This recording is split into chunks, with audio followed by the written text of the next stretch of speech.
को ये मूर्ति बनाने की क्या जरूरत है? उनसे जाकर बताना, इन मूर्तियों की जरूरत इसलिए होती है कि अपनी नई पीढ़ी को यह समझाया जा सके कि जब तुम्हारे लोगों को कोई आएगा बताएगा कि तुम गुलाम हो, तो तुम्हारे बच्चे जब रानी दुर्गावती, टंटिया मामा, बिरसा मुंडा, जयपाल सिंह मुंडा, बाबा साहब भीमराव अंबेडकर, डॉक्टर राम मनोहर लोहिया इनकी मूर्तियों के सामने खड़े होते होंगे तो वह सीना तान करके कहते हैं हमारे पुरखे शासक रहे हैं और उनसे उनका इतिहास जानेंगे तो आपके बच्चों को कोई गुलाम नहीं बना सकेगा। इसलिए इन मूर्तियों की जरूरत होती है और इसलिए मैं आपको बधाई देता हूं। किसी देवी देवता, किसी और की मूर्ति बनाने की बजाय आपने अपने पुरखों की मूर्ति बनाने का काम किया है। और अभी आनंद राय जी और हमारे प्रोफेसर जितेंद्र मीणा, हम लोग जब आ रहे थे तो इनकी तस्वीर एक सोशल मीडिया पर देखी। एक गांव है जहां 5-5 मूर्तियां एक साथ हैं। मैं तो आपको बधाई देता हूं। जहां मूर्ति लगी होगी बड़े दिनों तक तो आसपास कुछ लोगों को नींद नहीं आ रही होगी। सही है कि गलत? क्या बहुत आसान है क्या ये मूर्तियों को लगवा देना? लोग बेचैन हो रहे होंगे।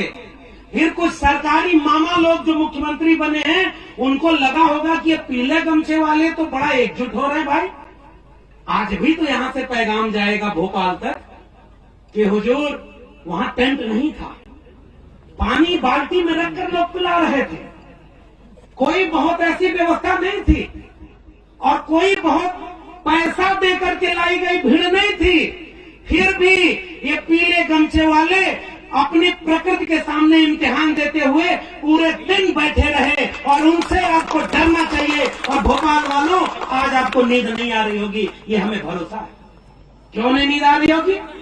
क्योंकि जिस प्रदेश में 20 से 25% आदिवासी जनता हो, क्या वो वोट देने के लिए एक संख्या है? कौन सा काम आज तक इस मामा मुख्यमंत्री ने ऐसा किया कि वो आदिवासी का वोट लेने आएंगे?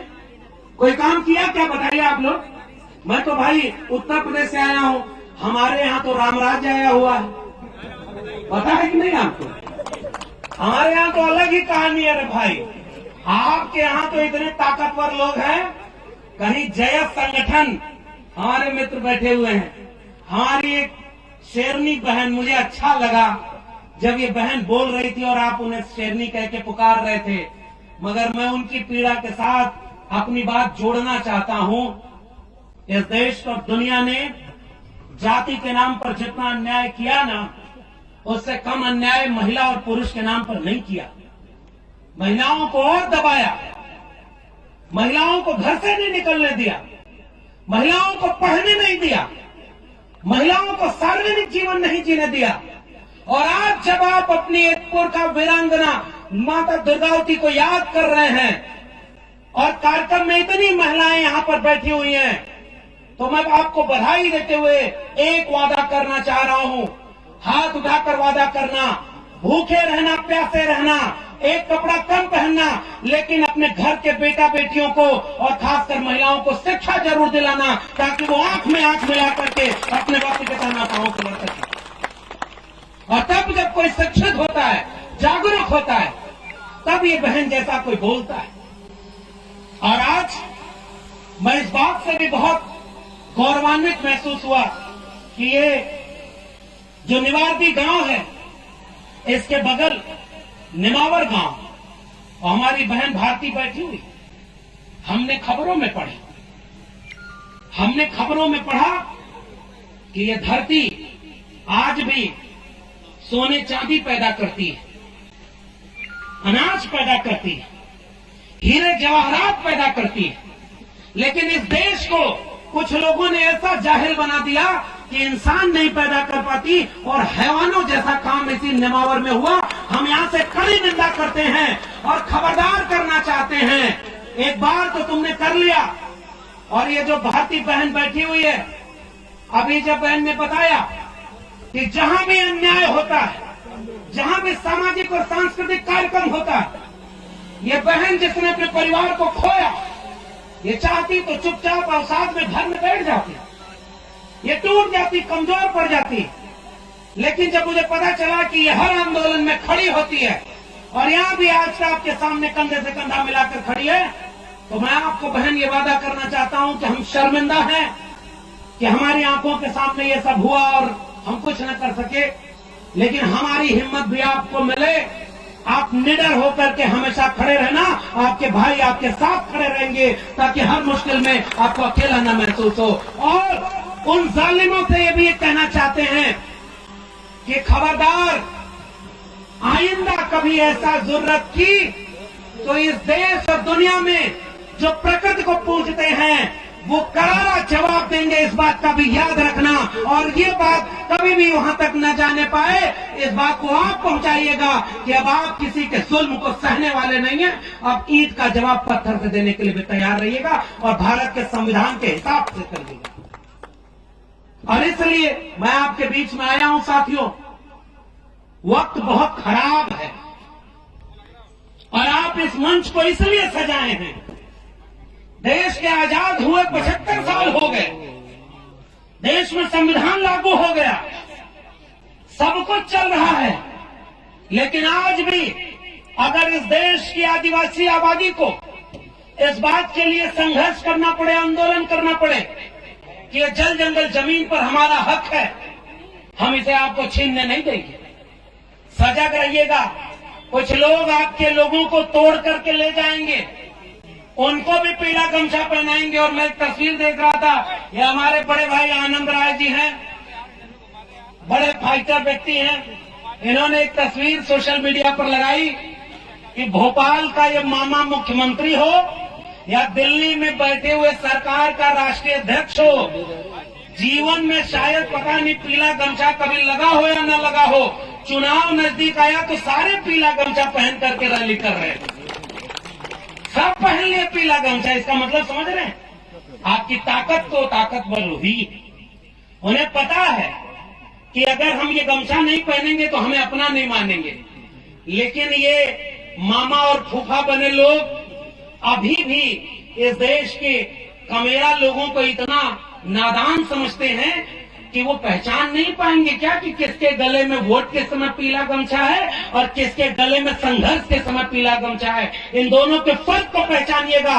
जो मौसम बदलने पर रंग बदल करके आपका वोट लेने आएंगे, सजग रहिएगा।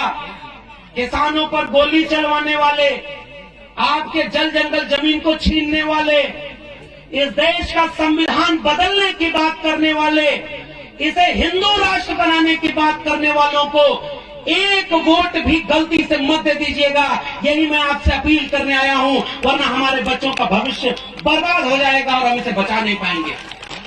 और इससे अच्छा मैं इस आयोजन समिति के लोगों के सुर में सुर मिलाकर कर रहा हूं।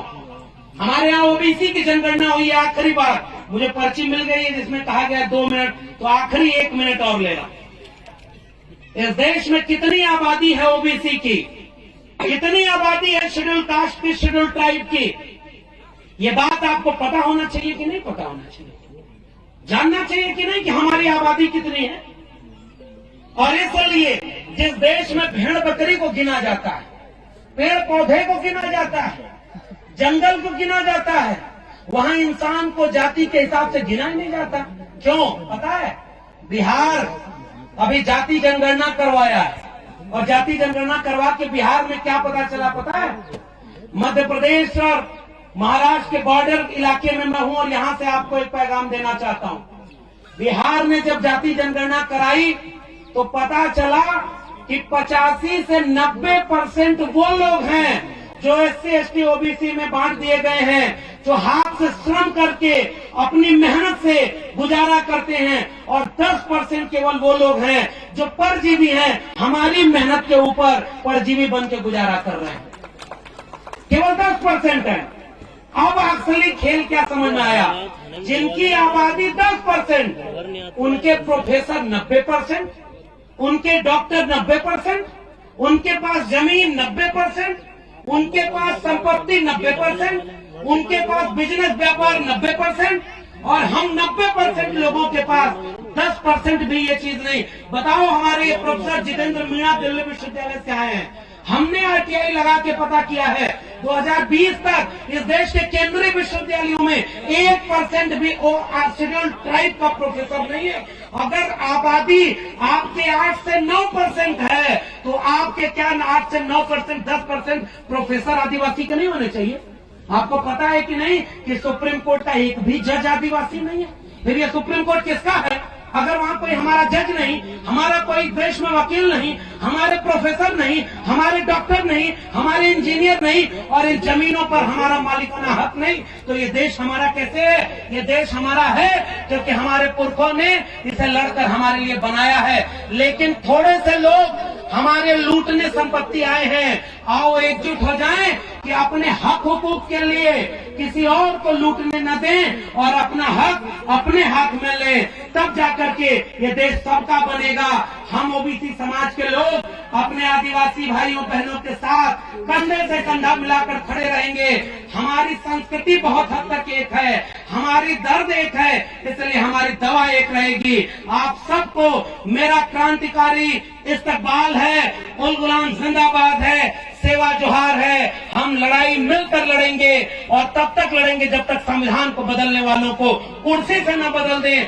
भोपाल में सरकार बदलिए, दिल्ली में सरकार बदलिए और यहाँ से कोई शासक निकलकर विधानसभा में बैठे जो हमारे और आपके लिए फैसला ले, उसको वोट दीजिएगा। हमारे चैनल बहुजन दस्तक को लाइक, शेयर, सब्सक्राइब देखना मत भूलिएगा। जय भीम, जय भारत, जय संविधान, नमो बुद्धाय। धन्यवाद। चैनल आर्थिक समस्या से गुजर रहा है। अगर आप बहुजन समाज में बाबा साहेब आम्बेडकर और तथागत बुद्ध की विचारधारा को अधिक से अधिक लोगों तक पहुंचाना चाहते हैं तो हमें आर्थिक सहयोग प्रदान करें, ताकि हम अपने चैनल के माध्यम से देश विदेश में समता, बंधुता, एकता और संवैधानिक अधिकारों को ज्यादा से ज्यादा लोगों तक पहुंचा सकें। आप अपनी सहायता राशि नीचे लिखे खाते में जमा करा सकते हैं। खाता धारक गौतम रत्न, खाता संख्या 316957686551, IFSC कोड SBIN 0060336, बैंक भारतीय स्टेट बैंक। आप हमारे बैंक खाते का विवरण स्क्रीन पर भी देख सकते हैं। जय भीम, जय भीम। मैं गौतम रत्ना आपका बहुजन फिल्म प्रोडक्शन में स्वागत करता हूं और आप हमारे प्रोडक्शन हाउस के अंदर अपना कैरियर बना सकते हैं as a film director, as a producer and actor and actress and editor and cinematographer also. अगर आपको फिल्म से रिलेटेड कुछ भी प्रोजेक्ट आपको बनवाना है तो हमारे पास में पूरा सेटअप है, जिसमें फिल्म कैमरा है, शूटिंग लाइट्स है और एडिटिंग है। सारा A to Z एक ही जगह पर आपको हमारे यहाँ पर मिल जाएगा। तो दोस्तों आप हमें कांटेक्ट कर सकते हैं हमारे नंबर्स पर 9810085714 और 8510005714। हमारे वेबसाइट पे विजिट कर सकते हैं www.filmserviceindia.com और हमें मेल भी कर सकते हैं gautamfilmsproduction@gmail.com पर। धन्यवाद।